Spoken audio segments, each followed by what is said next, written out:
I'm going to rate language teaching methods. 10 is an excellent method, and 1 is a method that I don't like and would probably never use. All right, let's get to it. Communicative Language Teaching. CLT is all the rage today. I'm going to give it a 10. If you're serious about students actually being able to communicate in English, this is kind of where it's at. The grammar translation approach. I would give it a 5. If your students want to learn how to translate from one language into English, it's great. All other motivations, it's not. Total physical response. I'd give it a 7 for kids.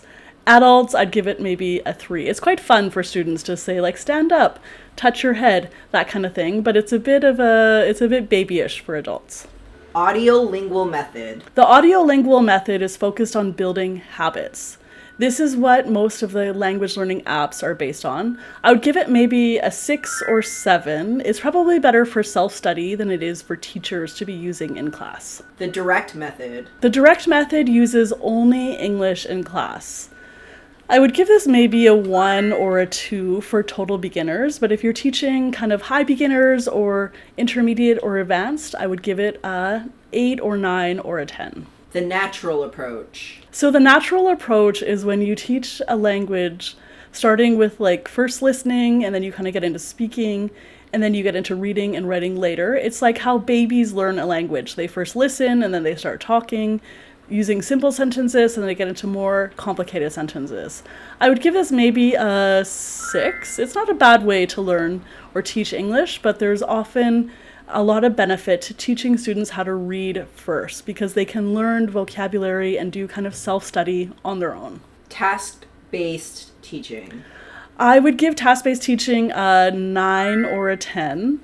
Of course, it depends on the teacher and how well you choose and set up the task based on the age and the level of the students. The lexical approach. So the lexical approach focuses on chunks of language. So example, collocations or idioms like fast food, it's raining cats and dogs, something like that. I love the lexical approach, and I would give it maybe a 9 or 10 because it can help students to speak more fluently. Content and language integrated learning. So this is where a teacher would maybe teach, for example, an introduction to economics in English. I would give this a 7 or an 8. It really depends on the students.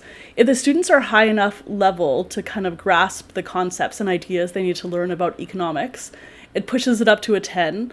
However, the students that are weaker at English may miss out on kind of key ideas that they need to know about in economics just because their language ability is not quite up to par. Test, teach, test. So the test, teach, test approach is ideal if you think that students have studied something many times before. So for example, the simple past. So I would give students a quick test, find out what they know and what they don't know. Then I would tailor the lesson to what they don't know. Then I would give a little simple test again to find out if students have learned what I was trying to teach them. I would give this method a 10. For anyone who is not a total beginner, it's such a good method to find out. So basically, you're not wasting students' time teaching them what they already know. If you like this video, please hit like, subscribe, and be sure to check out my book, ESL, EFL, Teaching Practice and Methodology. Also, if you want to support this channel, please be sure to check out membership options.